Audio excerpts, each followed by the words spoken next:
Bismillahirrahmanirrahim. Assalamu alaikum students. Today I will be discussing with you carcinogens and risk factors for promotion of malignancy or cancer. First of all, carcinogens. Carcinogens are those substances which causes malignant change in a normal cell. Carcinogens are those substances which cause malignant change in any cell. Now students, there are two types of carcinogens. First of all, initiators and promoters. Initiators are those carcinogens which start malignant change in the cells, which lay down the foundation of a malignant change in a normal cell. And this malignant change is called mutation. Students, what is mutation?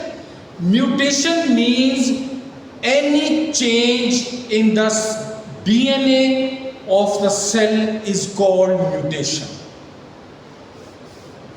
Initiators are those substances which start malignant change in the cells, and this malignant change which is started, it is called mutations.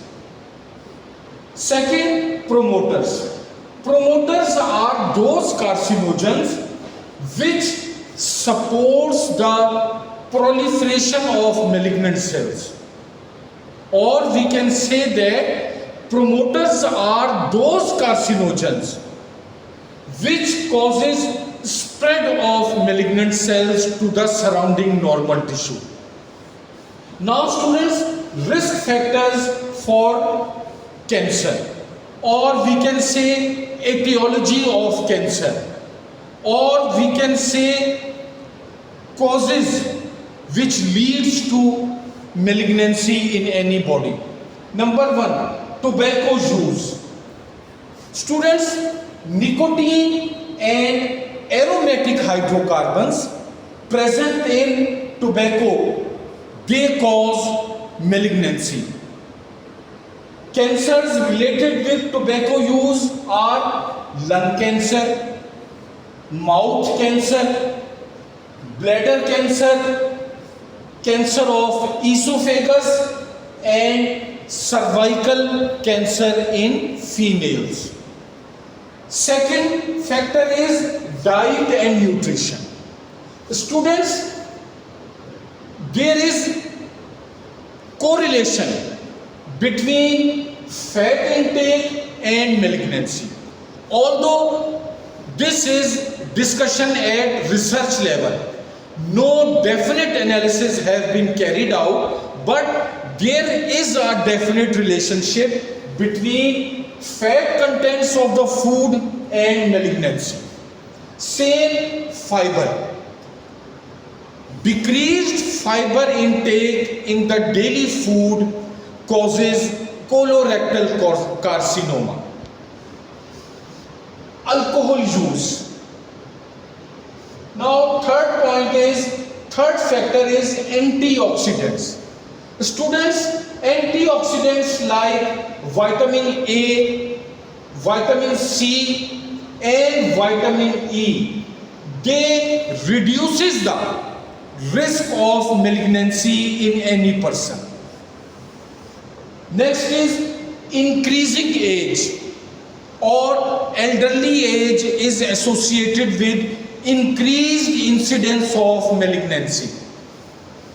Exposure to radiations, especially ultraviolet radiations, X-ray radiations and nuclear radiations. Next point is chemicals. For example, asbestos. Students, this chemical is notorious for causing urinary bladder cancer. Sex predominance. Students, some malignancies, some cancers are predominant in males. For example, prostate cancer. Whereas some cancers are predominant in females like cervical cancers, breast cancers. And last point is occupation. Some occupations are directly related to increased risk of malignancy. For example, mining profession. So this was brief review about carcinogens and risk factors for malignancy. Please take a brief snap close up.